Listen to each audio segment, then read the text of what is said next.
Purposely. Your life, God's purpose. Listen at purposely.com. Painfully obvious that I was homeless and an addict. And these two guys shared their message of recovery with me. They shared the message of NA with me.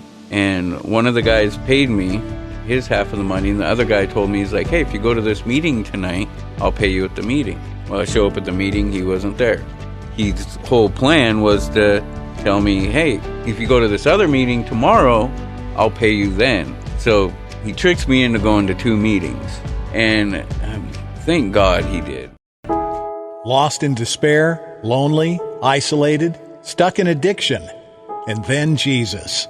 Welcome to Brought Back to Life, a podcast where we explore how Jesus changes everything. Hi, my name is Derek Yuri. I am a 43-year-old. I've got 3.5 years clean off of meth and heroin and fentanyl. I was homeless for about 7 years. I wasn't raised a Christian. I had some exposure to it growing up.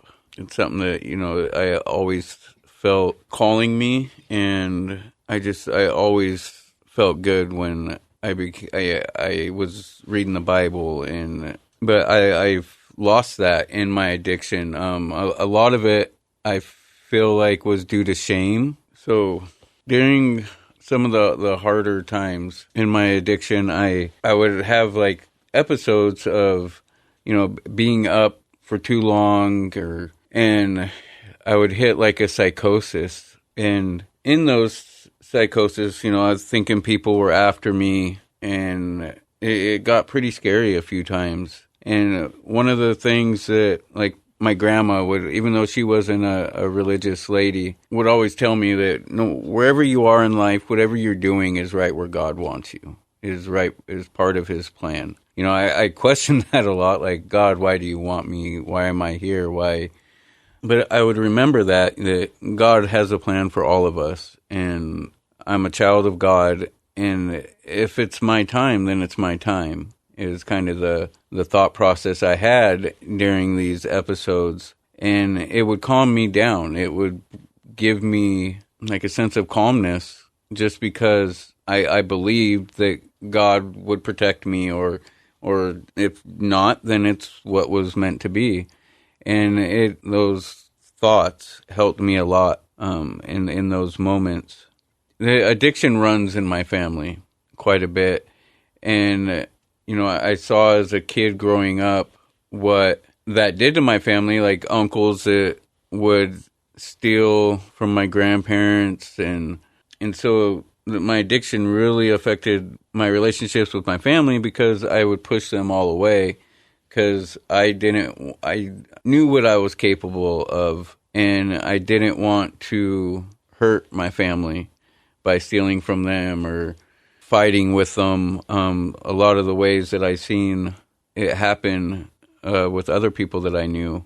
My mom was a pretty bad alcoholic growing up, and my dad was a meth addict. That really, hurt me growing up, that like when my father would choose the drugs over me. I remember once as a kid that he told me this was his life, his choice, and if I had a problem with it, then I can get out of his life, because this is what he wants to do. And this is something that, like, I've thought of a few times, and I think that wanting to have that connection with my father is one of the reasons why I started using at the age of 21, because I thought that maybe if I was like my dad, if I did those same things, that maybe he would want me in his life more. And that was something that I really struggled with as a child, was not having that family atmosphere. It's something that I always wanted. I was jealous of my friends that had that. And I guess that's one of the things about an addiction, that, if you're the one that has the drugs or has the money, then you have people around you. But of course, they're not there for any good reason, or because they like you or value you as a friend or a person. In my rock bottom, your emotions are very, very strong, and you don't know how to deal with those. And I became pretty suicidal a couple times. And one of the times, like, I sat there with a sharpening stone, sharpening a Leatherman knife, like, a lot. To the point to where when I went to wipe the blade off in a wet cloth in my hand, it cut through the cloth and, like, just barely cut the palm of my hand. So I figured it was sharp enough, and I closed the knife. And I walked a couple blocks down the street where I would be out of view of everybody, and I was going to slit my wrist. When I sat in this windowsill, and I sat there and tried to slice my wrist open, it would not cut my wrist. Like, I sat there sawing at my wrist, and it left, like, just a little red mark and did not cut it.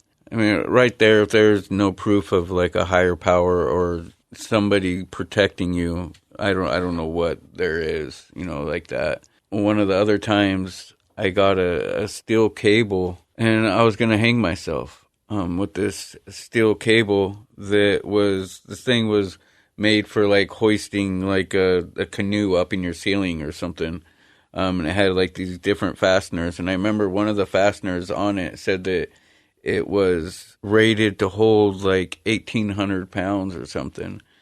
And so I, like, wrapped it up in my closet on the clothes rack there, and went to hang myself. And as I was let all my weight on that, just a few seconds later, one of the fasteners broke.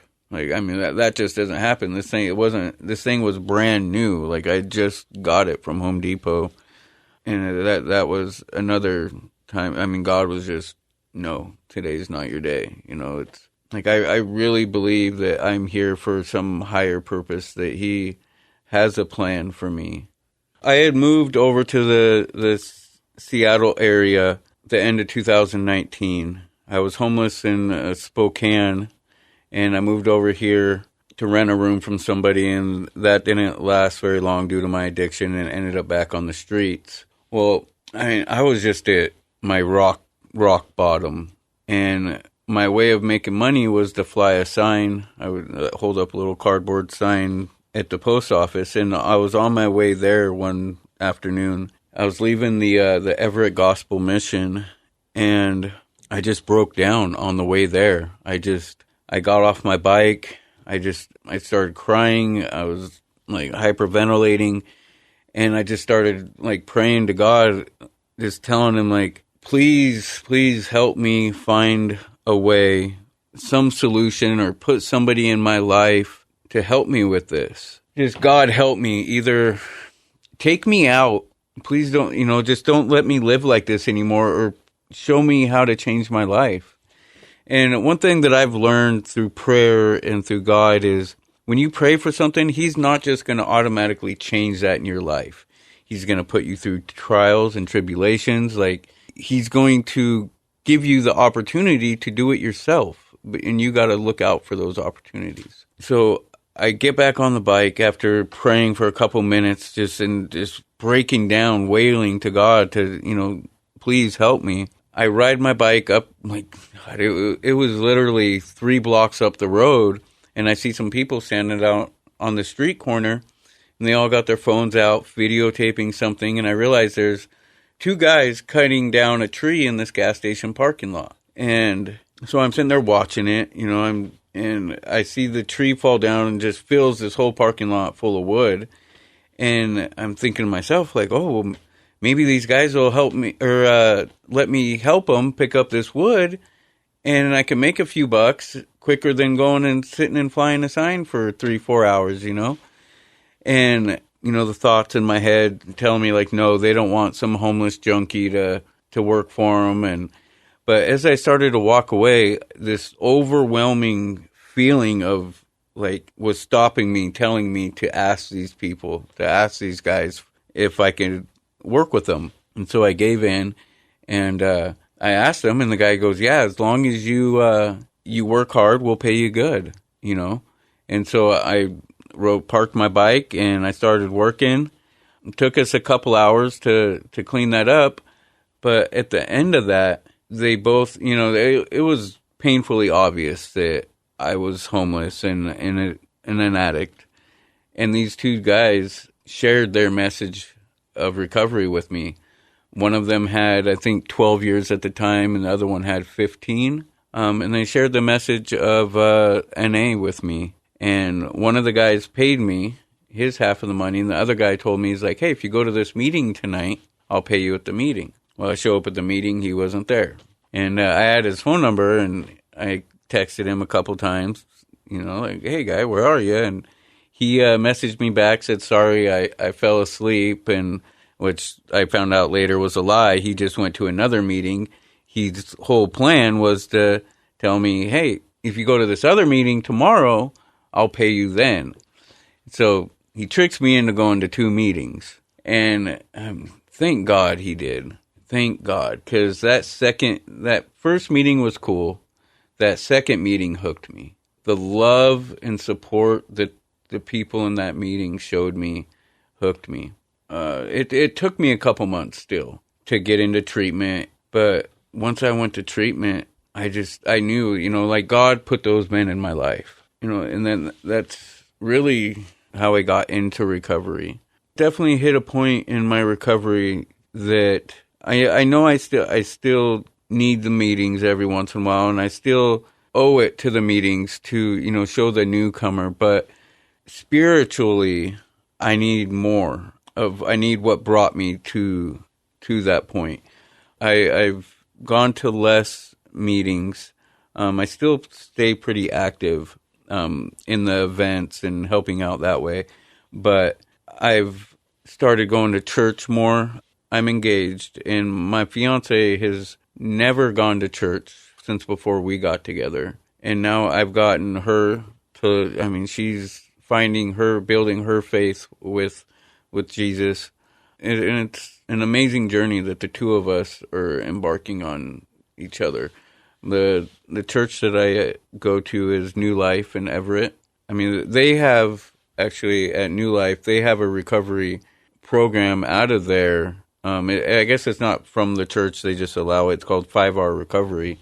So the meetings, that's going to help me with my addiction and the drugs and what led me to the drugs. Church and my faith, that's going to help me with everything in my life. That's going to help me be a better employee, a better husband, a better father, and just all around be a better human being, I believe, and just get closer to God. I really believe, I was brought back to life, and the fact, since getting clean and building my relationship with Jesus, my life now is better than it has ever been. One of the thing that I've always, like I mentioned earlier, that I've always wanted is a family and children of my own. And that's one thing I have now. I have a fiance, I have a baby on the way, and I have a wonderful 2-year-old little boy that I get to show up and be a father to.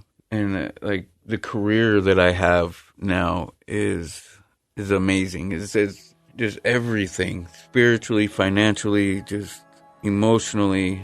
I never thought that I would achieve this, and it just every day just gets better and better. Do you want to share your Jesus story or know someone who should?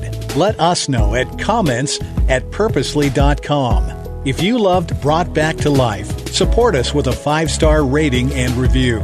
And to find more podcasts like this, visit purposely.com.